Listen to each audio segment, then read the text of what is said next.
Hello, everybody. This is Catholic Dad, episode number 174. Pull yourself up by your bootstraps, by the way. And so, this is Catholic Dad trying to make you think about your position in life. You know, I hear a lot of people, they tend to blame their parents for the positions that they're in. That they look at their parents and say, oh, my dad did this, and therefore I was inclined to do that. Or my mom did this, and therefore I was inclined to do that. Oh, my parents didn't love me. Oh, my parents this, my parents that. But these are garbage excuses. That's all they are. And now this goes back to the idea of generational spirit, and I think it's probably a real one. Generational spirit is the idea that the sins of the father get passed down to the sins of the son, the sins of the mother gets passed down to the sins of the daughter, or the opposite, right? I mean, the father can pass things down to the daughter, and the mother can pass things to the son. And this may be a demonic possession, but it's garbage if you recognize it. Now, this is what I want to talk about. You're not as guilty of mortal sin if you don't realize it's wrong. Meaning, if you didn't know contraception was wrong, a lot of people don't actually, and you practice contraception, you're not as guilty of the sin as if you realize that it's wrong and you tend to do it. Like if you intentionally do something wrong or intentionally do something morally grave, then you're more culpable of that sin than if you actually didn't even realize it. And, this is true of kids that blame their parents. So the kids that blame their parents and they see their dad's a drunk and they realize that was not a good thing, or the kids that see their parents and they realize their dad beat their mom or something like that, or they were fornicators, or they had pornography in the house, or you name it, right? And they looked at that and they realized it was wrong, and then they say the exact same thing, like, oh, my parents did this and therefore that's why I do this. That's a garbage excuse, because you can recognize the fault in your parents, but when you do it, you blame your parents, right? So who are your parents supposed to blame? So if you look at it in your parents and you say, oh, they did it, they were so bad, and oh, I did it, it's their fault. You're actually blaming your parents for their sins, and you're also blaming your parents for your sins, which you can't do, because your parents could do the same thing with their sins. They could say, well, I did it, and then, oh, my parents did it too, that's why I did it. And this is why this excuse is so bad, because you actually look at their sins, you realize that they're wrong, right? And if you're aware that something's gravely evil and then you do it yourself, then you intend to do something that's gravely evil, which means you're more culpable of mortal sin, which means it's actually your sin, not your parents' sin. And so when you look at your parents and say, oh, they were mean to me, or they did this, or whatever else, and that's why I'm pathetic, no, that's not why you're pathetic. Actually, you're pathetic because you chose to be pathetic. It's the same thing with sin. You realize when you're presented with a decision of right and wrong, you get to decide either one. And it's not dependent upon what your parents did. It's not dependent on how you're upbringing. It's not dependent upon, if you realize the right path, you can actually do it. I mean, it's that simple. It's like, hey, go to the store, I'm going to buy some nutritious food or bad food. Well, my parents had bad food, therefore I'm going to buy Ho-Hos and Twinkies. My parents did this to me. Or you can go buy some vegetables. And the fact of the matter is, if you realize the right decision, it's up here. It's right here. It's your brain. It's your own prefrontal cortex. You can actually look at that and say, I'm not going to do what my parents did. I'm going to do something different. And in fact, here's the thing. If you use excuses for your own moral behavior, you are a slave, okay? Because you're admitting that you actually don't have the conscious thought in your mind, that you don't have freedom and liberty, that you actually don't have the capacity to choose right over wrong, that you're actually programmed by your parents' sin, and that your program is too strong for your moral strength to overcome.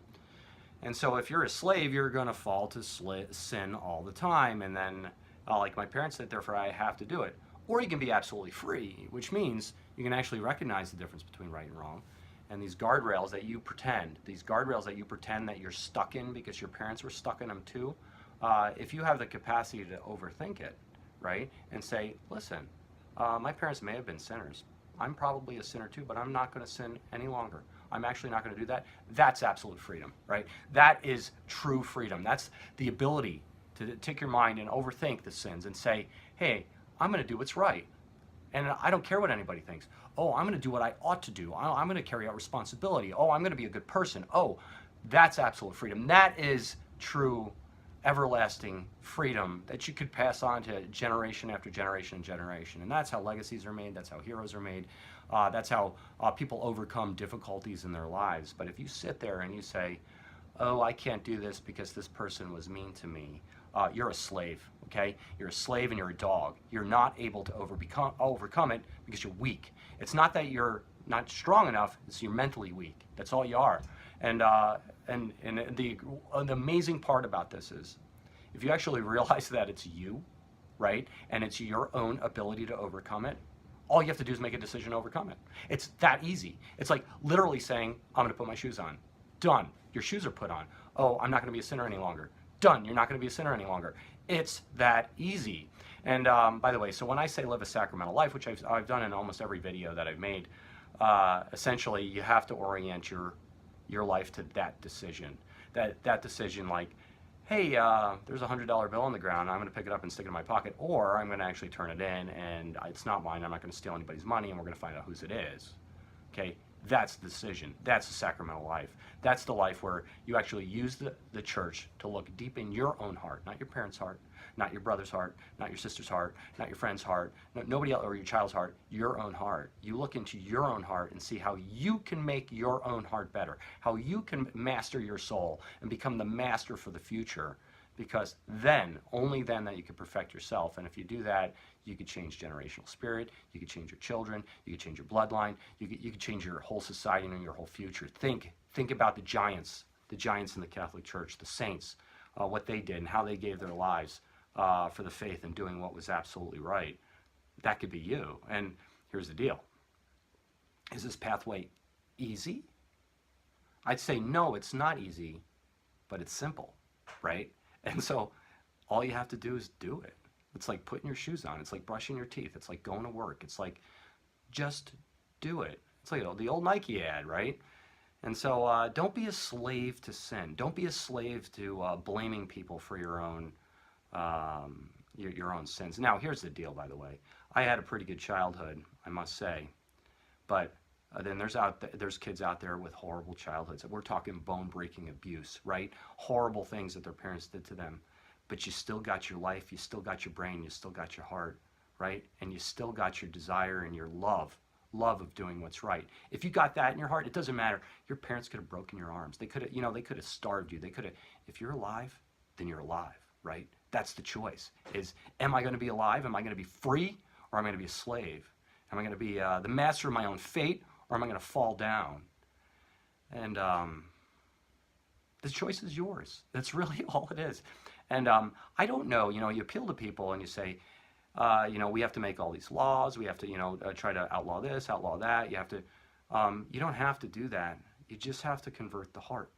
If society were able to convert the heart and say, time to be good, that's all you have to do. If society could do that, you'd need no laws, right? You'd be living in like perfection land. And so we make these laws to set up boundaries that we, try to protect each other. But the true moral future of our society is the conversion of our own internal hearts, each and every single one of us. We're not going to blame our government. We're not going to blame our neighborhoods. We're not going to blame our parents. We're not going to blame our anything in our life other than ourselves. And if we do that, we can truly convert our own hearts, and we can actually make the conscious moral decision to do what is absolutely right. So this is Catholic Dad making you think about it. God bless you. Pray the daily rosary and get to Mass. And live a good life and convert yourself and become the true leader of your own personal freedom. Thank you. God bless.